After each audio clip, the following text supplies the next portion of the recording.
The ranch owner closed his gates until an Apache maiden promised, "I'll carry your sons." The shadow over Stone Creek.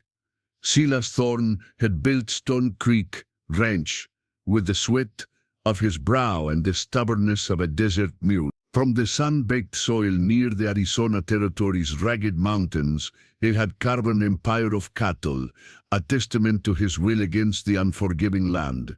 Yet, despite the sprawling fences and the robust herds, a shadow clung to Stone Creek, as persistent as the dust that coated every surface. It had been 5 years since the last raid.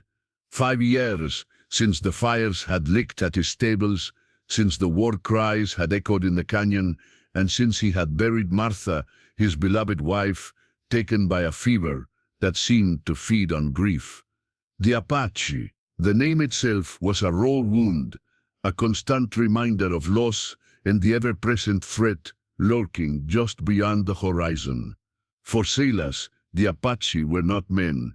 They were specters of destruction, swift and merciless, stealing not just livestock but peace of mind and ultimately his future. After Martha's passing, a different kind of wall went up at Stone Creek. Not just the barbed wire that crisscrossed his vast acreage, nor the reinforced gates of the main corral, but an invisible barrier around Silas's heart. It had driven away the few hands who lingered, unable to tolerate their hesitant glances, their whispered fears. He worked the ranch with a skeletal crew, mostly hardened men like himself, solitary figures who understood the grim silence he preferred. The Once bustling ranch, famed for its hospitality and its annual cattle drives, had become a fortress, its gates clanged shut, often padlocked from within, a symbol of Silas's defiant isolation. His ranch was thriving in terms of cattle, true enough, but it was a cold prosperity. The land was rich, the spring-fed creek, a lifeline in the arid territory. But what good was a kingdom without an heir? Martha had died without bearing him a child, and with her, the hope of a lineage to carry on the Thorne name. He was a man with no kin, no future beyond his own weathered hands. The thought gnawed at him. A silent, relentless predator. He was 40 years old, his hair flecked with gray, his face etched with lines of sun and sorrow. He would die in Stone Creek. His life's work would wither, perhaps to be claimed by the very wilderness he had tamed. The irony was a bitter taste in his mouth. Silas spent his days in the saddle, patrolling the farthest reaches of his property, his Winchester resting across his lap. His eyes, keen and alert, scanned the distant mesas for any sign of smoke signals, any unusual movement. He trusted no one. The few settlers who dared to build homesteads near his land were met with a grim silence, a warning to keep their distance. He bought his supplies from the distant town of Tucson, sending one of his men, a taciturn half-Comanche named Cale, who seemed to understand his need for solitude. He had built Stone Creek into an economic powerhouse, a marvel of resilience in a harsh land. His cattle grazed on acres of prime pasture, watered by the perennial flow of the creek. His stables housed the finest horses, his barns were robust, filled with hay and grain. But it was all a hollow victory. He had wealth, land, and power, but no one to share it with, no one to pass it on to. The legacy he craved, a dynasty built on the fertile ground he had cultivated, remained an unattainable dream. One sweltering afternoon, as the sun beat down with relentless ferocity, Silas rode along the northern boundary of his ranch, a particularly desolate stretch bordering the Apache tribal lands. He noticed something unusual, a small, carefully arranged pile of stones atop a flat rock. It wasn't a natural formation. He dismounted, his hand instinctively going to his rifle. He recognized the pattern, a subtle marker he'd seen before, left by Apache scouts. A warning, a message, or merely a sign of their continued presence? He knelt examining the stones. There was a fresh feather, too, tucked neatly beneath the topmost rock, an eagle feather, pristine white, with a single black tip. Not a war feather. This was different. A flicker of unease, then curiosity pricked at him. He knew enough of Apache ways to understand that such a marker was not accidental. It was deliberate. For a moment, the hardened shell around Silas Thorne cracked. He felt a pang of something akin to fear, but also a strange, almost forgotten sense of wonder. The wilderness, the Apache, they were not just threats. They were a part of this land, ancient and mysterious. He had fought them, resented them, but he had also in his youth respected their connection to the earth. He pushed the thought aside. Such musings were dangerous, a weakness he could not afford. He was Silas Thorne, the rancher who had closed his gates, the man who had turned his back on the world to protect what little he had left. He picked up the feather, his fingers tracing its smooth surface. He would show it to Kyle. Kyle would know. As the sun began its slow descent, painting the sky in fiery hues of orange and purple, Silas rode it back towards the fortress of Stone Creek. The gates, heavy and dark, seemed to close behind him not just physically, but metaphorically, sealing him once more within his self-imposed solitude. He was unaware that the subtle marker, the eagle feather, was the first tremor of a seismic shift about to break the foundations of his carefully constructed isolation. The vast, empty silence of the ranch awaited, but it would not remain empty for long. The desert night was a symphony of alien sounds. The cheer of crickets, the distant howl of a coyote, the rustle of unseen creatures in the sparse brush. Silas, restless as ever, sat by his fireplace, the eagle feather from the boundary marker clutched in his hand. Kyle had looked at it, his dark eyes unreadable, and simply said, "Apache medicine." A sin, not a threat. Yet, the ambiguity had only deepened Silas's unease. A week later, the desert erupted, not with war cries or raiding parties, but with fire. A dry lightning strike had ignited the brittle chaparral on the western slopes of the Black Mesa. Miles beyond Stone Creek's immediate perimeter, yet dangerously close to the main cattle trails.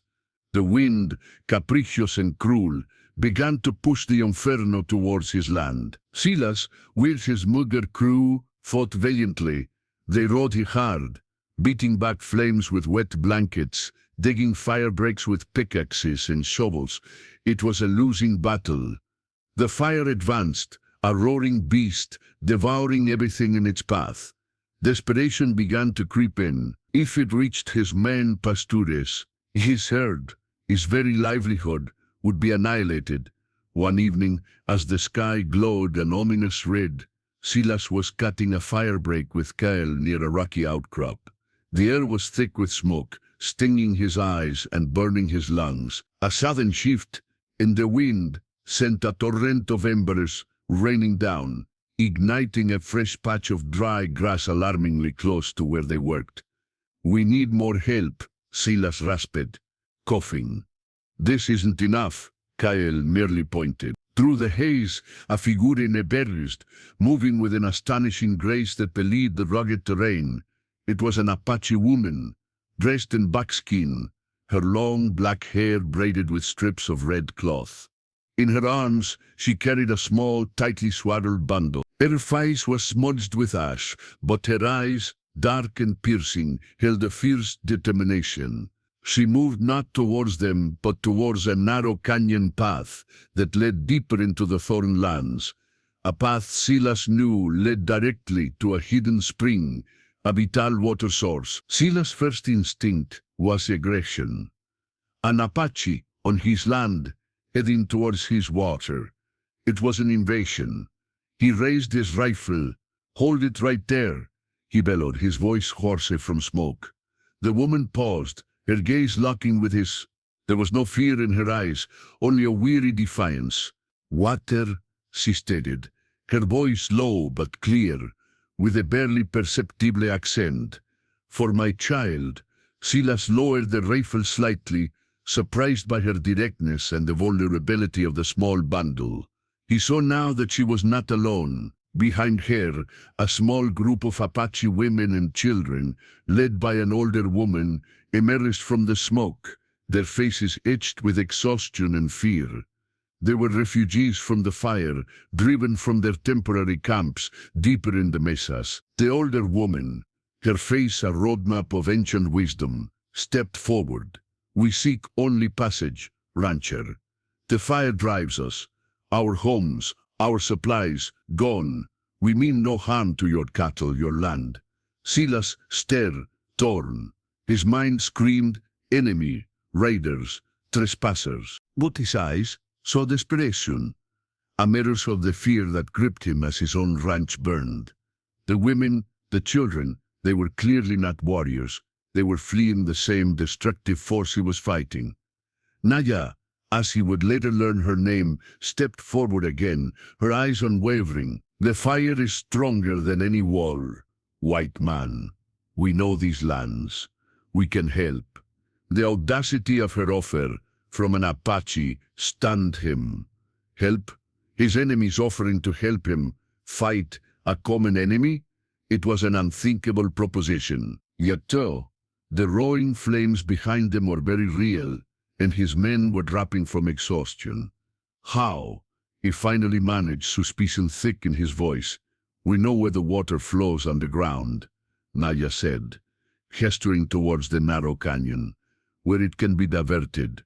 We can build a break, guide the fire away from your main herd towards the dry creek bed."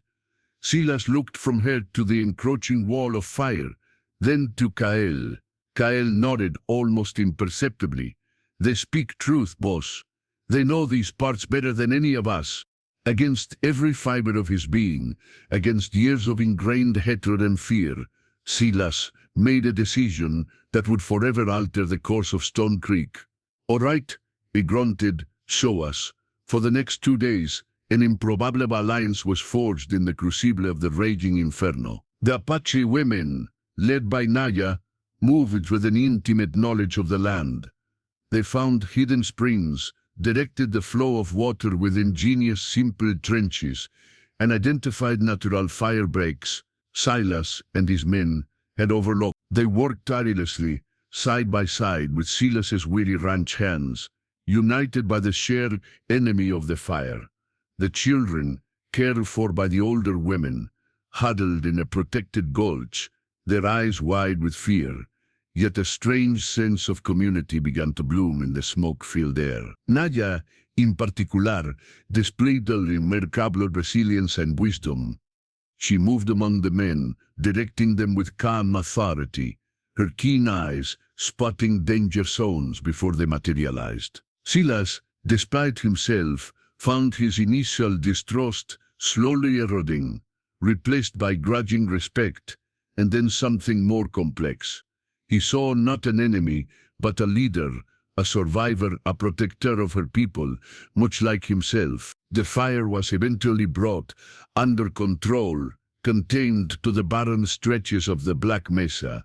Stone Creek Ranch was saved, its main pasture scorched but not destroyed, its cattle safe. The cost was high in effort, but the ranch endured. As the last embers glowed faintly in the distance, and the acrid smoke began to clear, revealing a bruised but surviving landscape, Silas stood before Naya and the small group of Apache. Their faces were weary, their clothes tattered, but their spirit remained unbroken. "You saved my ranch," Silas said, the words feeling foreign and heavy on his tongue. He had never imagined uttering such a sentiment to an Apache. Naya simply nodded, her gaze direct.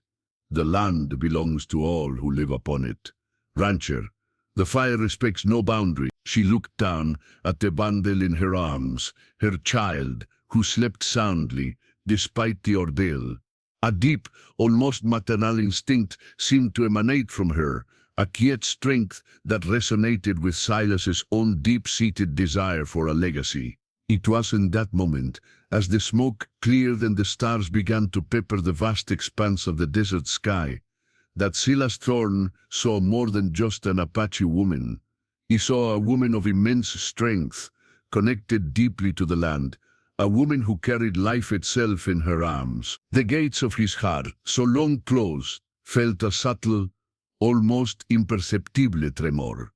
The path forward for Stone Creek and for Silas was no longer clear, but it had certainly veered into unexpected territory. What unspoken promises lie beneath the surface of history? Share your thoughts on how cultural divides can be bridged in the comments below. In the comments below, the morning after the fire, the air was clean, washed by the lingering smell of burnt earth and the faint scent of rain that had fallen briefly at dawn. Silas stood by the still smoking embers of the firebreak, watching the Apache women prepare to leave. Nadia, her child securely fastened to her back in a cradle board, approached him. Her presence still felt like an anomaly on his land, but the fear and hostility had been replaced by a cautious understanding. "We thank you for the water, rancher," Nadia said, her voice soft but firm, "and for allowing us safe passage." Silas merely grunted, still grappling with the unfamiliar feeling stirring within him. "You saved my cattle. We're even." He watched her for a moment, then, driven by a curiosity he couldn't suppress, he asked, "Where will you go now? Your camps?" A shadow crossed her face. "Destroyed. We will seek our king to the south. It will be a long journey." He noticed the weariness in her eyes, the faint lines of hardship etched around them. She was younger than him, perhaps in her mid-20s, but carried the weight of generations. He thought of his own solitude, his closed gates, the absence of a family, a legacy. The land around them, scarred but not broken, seemed to whisper to him.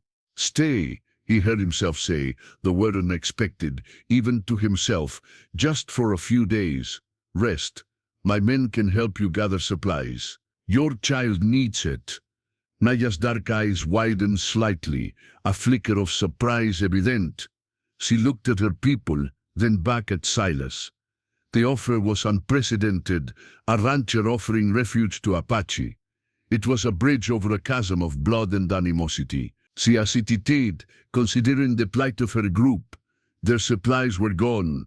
The journey south, arduous and dangerous, especially with children. "Why?" she asked, her gaze penetrating, seeking the truth behind his gruff demeanor. Silas shifted uncomfortably, feeling exposed. He couldn't articulate the complex mix of gratitude, grudging respect, and an almost primal yearning that had driven the offer. He thought of Martha, of his empty home, of the legacy that was fading with him. He saw Naya, strong and resourceful, holding the future of her people in her arms. He saw resilience, something he deeply admired. "The land," he finally said, gesturing vaguely at the scorched earth, "it needs life. And I need a future. My ranch needs sons to carry on the name, to work this land. I have none." The words hung in the air, heavy with unspoken meaning. Naya understood. She recognized the desperation in his voice, the plea for continuity that resonated with her own people's struggles for survivals. She knew the unspoken social rules of both their worlds. A rancher, alone, without an heir, was vulnerable. An Apache woman, with a child and no clear path, was also vulnerable. But a child already had a father, even if he was not present. And Silas was not asking for a wife in the traditional sense, or at least not explicitly.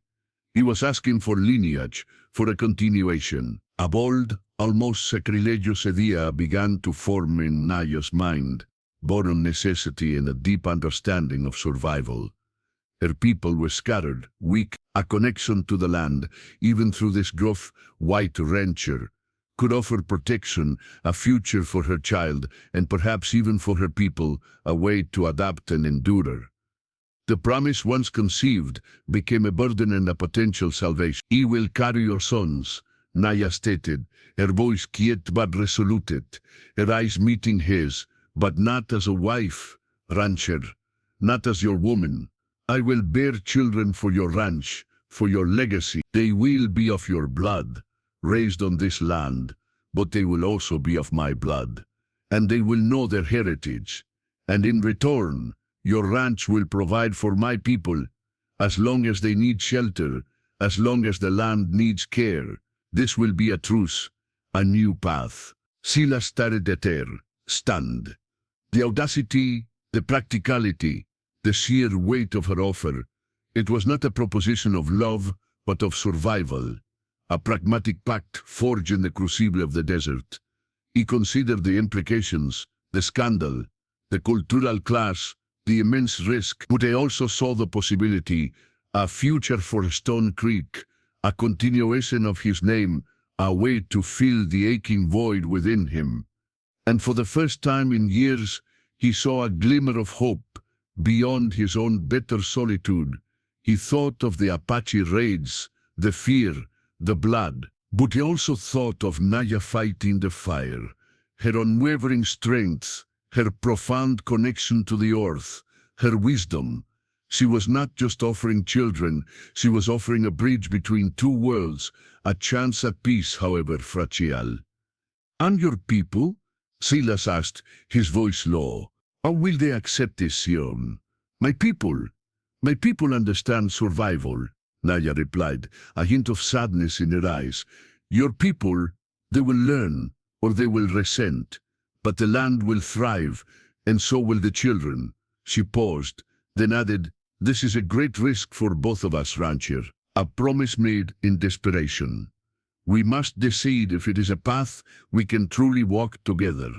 The unspoken proposal, raw and unconventional, hung between them under the vast desert sky. It was a covenant not of passion, but of purpose, a desperate attempt to reconcile past wrongs and forge a future where coexistence was possible. Silas, the man who had closed his gates to the world, was now contemplating opening them not just to an individual, but to an entire way of life, to the very people he had once sworn to keep out. The stakes were immense, the future uncertain, but the alternative, a lonely death and a vanished legacy, seemed far bleaker.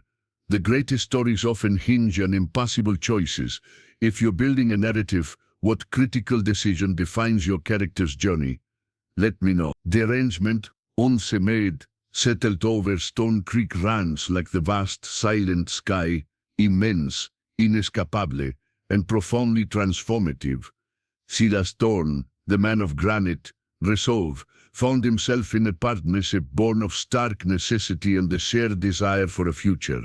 Naya and their small band of Apache women and children found temporary refuge within the ranch's previously impenetrable gates. The initial days were fraught with tension. Silas's few remaining ranch hands, hardened men who viewed all Apache with suspicion, struggled to reconcile their orders with their ingrained prejudices. Kael, however, became an unexpected intermediary, his own mixed heritage, allowing him to navigate the cultural chasm. He helped translate, explain, and mediate the small, daily misunderstandings that arose. Naya, true to her word, became an integral part of the ranch's life, though not as Silas's wife. She maintained her own traditions, her own spiritual connection to the land, which she shared subtly with her people. She taught them about medicinal plants, about the subtle signs of the weather, about the ancient rhythms of the desert that Silas, despite his years on the land, had only ever viewed through the lens of agriculture. Her presence brought a quiet strength, a connection to the very earth Silas had sought to dominate. Her promise, "I'll carry your sons," was a testament to her pragmatism and her commitment to survival. She conceived, and 9 months later, under the watchful eyes of the ranch's experienced, though initially bewildered, cook and a skilled Apache elder, she gave birth to a healthy boy. He had Silas's piercing blue eyes and Naya's dark, straight hair. They named him Thomas, after Silas's father. But Naya also gave him an Apache name, Little Hawk, a bridge between two worlds. 2 years later, another son, named David, was born, carrying the same blend of two distinct peoples. The presence of these children, these vibrant, energetic boys, began to slowly erode the bitterness that had encrusted Silas's heart. He saw his own ambition in their eyes, but also a wisdom, a connection to the natural world that was distinctly Naya's legacy. Stone Creek Ranch transformed. The Apache women, once guests, slowly became contributors. They worked alongside Silas's men, tending to the land, raising crops in ways Silas had never considered, using techniques honed over centuries of living in harmony with the desert. The ranch became a place of cautious integration, a fragile ecosystem where two cultures, driven by mutual need, learned to coexist. The external world, however, did not always approve. Whispers from Tucson, the occasional wary glance from a passing cowboy, the outright hostility of some settlers. These were the prices paid for such a radical departure from the norm. Silas, however, had found a new at his sons, his legacy, and a strange, deep peace that had eluded him for years. He protected his unique family fiercely, his gates still closed to those who would bring hatred and prejudice, but now open to those who sought understanding. Naya never became his wife in the conventional sense. Their bond was deeper, a partnership forged in fire and necessity, built on respect rather than romance. She was the mother of his sons, the keeper of their heritage, and the quiet strength that balanced his gruff pragmatism. Their children grew up speaking both English and Apache, learning to ride a horse and track game, understanding the law of the ranch and the law of the desert.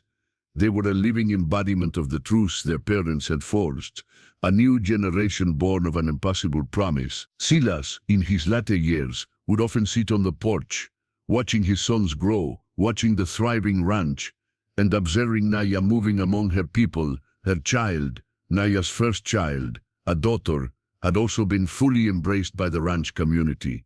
Now grown and assisting, he understood that the closed gates of Stone Creek had not just protected his land, they had ironically prepared the ground for its most profound expansion. An expansion not of acreage, but of spirit and understanding. The ranch was no longer just a collection of fences and cattle, it was a home, a community, a living testament to the possibility of reconciliation. The shadow that had clung to Stone Creek had lifted, replaced by the vibrant life of a new generation. Silas had sought an heir, and in doing so he had found something far greater, a family that bridged worlds, a legacy far richer and more complex than he could have ever imagined. The Apache maiden's promise, once a desperate plea for survival, had blossomed into an unlikely and enduring hope for the future.